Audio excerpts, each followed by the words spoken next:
वक्त की बड़ी खबर के साथ बड़ी जानकारी उससे आपको रूबरू करा दें। दिल्ली से इस वक्त की बड़ी खबर, मोदी कैबिनेट की अहम बैठक खत्म हुई, पेपर लीक संशोधन बिल को मंजूरी मिली है। ये बड़ी जानकारी आपको दे दें, कैबिनेट बैठक में इस बिल को मंजूरी मिल गई है। बिल को मंजूरी दी गई जिसमें 27 जुलाई को संसद में ये बिल अब पेश होगा। पेपर लीक के खिलाफ कड़ी सजा का प्रावधान है। पेपर लीक रोकने के लिए सरकार का ये बड़ा कदम। दिल्ली से ये बड़ी जानकारी आपको दे दे, मोदी कैबिनेट की बैठक खत्म हो चुकी है और इस बैठक में एक बड़ा फैसला लिया गया है। पेपर लीक संशोधन बिल को मंजूरी मिल गई है। कैबिनेट की ये मंजूरी 27 जुलाई को अब संसद में ये बिल पेश होगा। ये बड़ी खबर आपको बता दें, पेपर लीक को लेकर कड़ी सजा का कार्रवाई इस बिल में है। पेपर लीक के लिए ये सरकार ने बड़ा कदम उठाया है। मोदी कैबिनेट की अहम बैठक खत्म हो चुकी है। जानकारी दे दें, बैठक में पेपर लीक संशोधन बिल को मंजूरी दे दी गई है। कैबिनेट बैठक में बिल को मंजूरी दी गई है। 27 जुलाई को अब संसद में ये बिल पास होगा। जानकारी दे दें, पेपर लीक के खिलाफ कड़ी सजा का प्रावधान दिया गया है। इसमें पेपर लीक रोकने के लिए सरकार की ओर से ये बड़ा कदम उठाया गया है। जानकारी दे दें, बीते दिन देर रात प्रधानमंत्री नरेंद्र मोदी की ओर से वीडियो जारी कर इस बारे में बात भी की गई थी।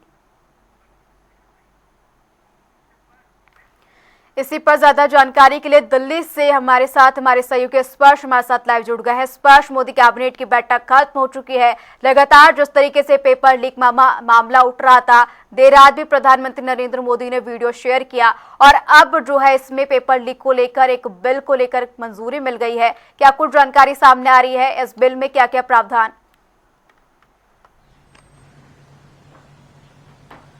देखिए, बिल्कुल देर रात जिस तरीके से प्रधानमंत्री की तरफ से वीडियो जारी किया गया था, उसके बाद से हम देख रहे हैं कि सख्त एक्शन में सरकार नजर आ रही है और ऐसा माना भी जा रहा था कि जो कैबिनेट की बैठक होने जा रही है उसमें जो बड़े रिफॉर्म्स है पेपर लीक को लेकर वो सीधे तौर पर देखने को मिल सकते हैं। हमारे पास भी इस जानकारी सूत्रों के हवाले से है।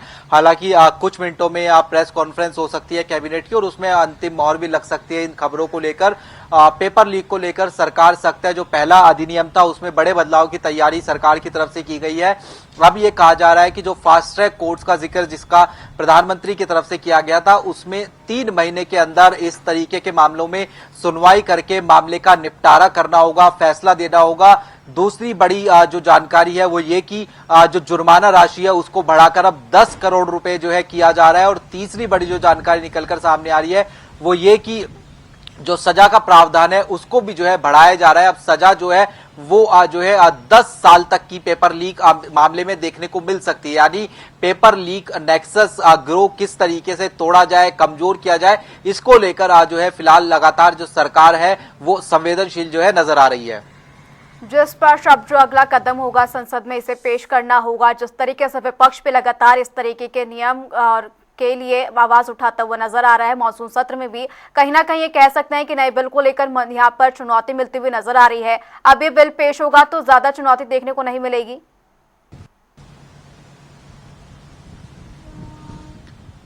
देखिए, चुनौती देखने को मिलेगी, क्योंकि चुनौती इसलिए भी देखने को मिलेगी जो विपक्ष है वो एक अलग मांग लेकर अड़ा हुआ है। विपक्ष रिफॉर्म्स की तो बात कर ही रहा है, लेकिन विपक्ष ये भी कह रहा है कि जो शिक्षा मंत्री है वो जो है इस्तीफा दें। ये मांग सीधे तौर पर जो विपक्षी पार्टी है करती हुई नजर आ रही है। राहुल गांधी जो है करते हुए नजर आ रहे हैं। और राहुल गांधी की तरफ से अब से कुछ ही देर पहले जो प्रेस कॉन्फ्रेंस भी की गई थी उसमें जो राहुल गांधी है उन्होंने शिक्षा मंत्री को क्रिमिनल शिक्षा मंत्री तक कह दिया।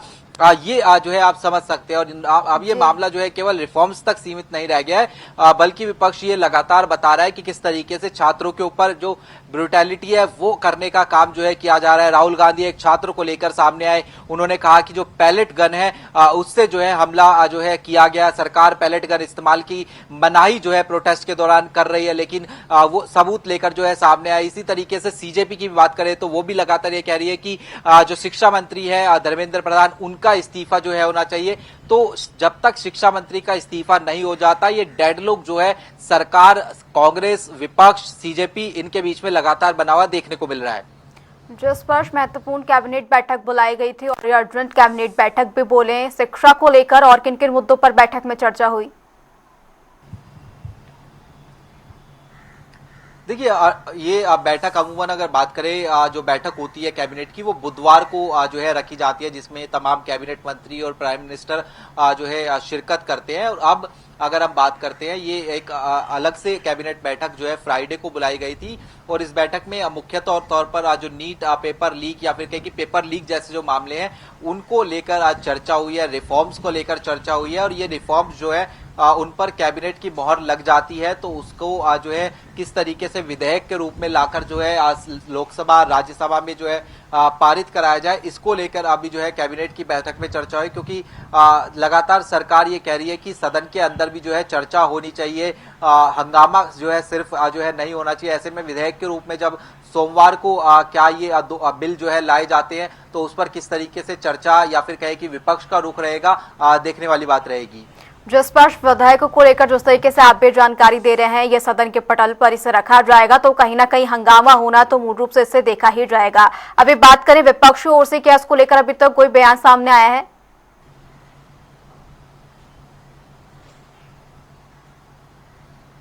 देखिए अभी इंतजार किया जा रहा है कि जब औपचारिक रूप से इस खबर पर मोहर लग जाए कि 10 करोड़ रुपए का जुर्माना किया जाता है या फिर 10 साल की सजा का प्रावधान किया जाता है, ये जो है देखने वाली बात रहेगी। क्योंकि इस बीच अगर हम बात करें जो केंद्रीय कानून मंत्री अर्जुन राम मेघवाल, उनकी तरफ से भी जो है जानकारी सदन के अंदर जो है सीधे तौर पर दी गई। उसमें बताया गया कि किस तरीके से जो दिसंबर 2025 है वहां में फास्ट ट्रैक कोर्ट्स के संदर्भ में बात करते हैं तो लगभग 2.5 लाख के आसपास जो 2.45 लाख के आसपास जो मुकदमे लौटेंगे आपके पास, आप बने रहिए, आपसे और भी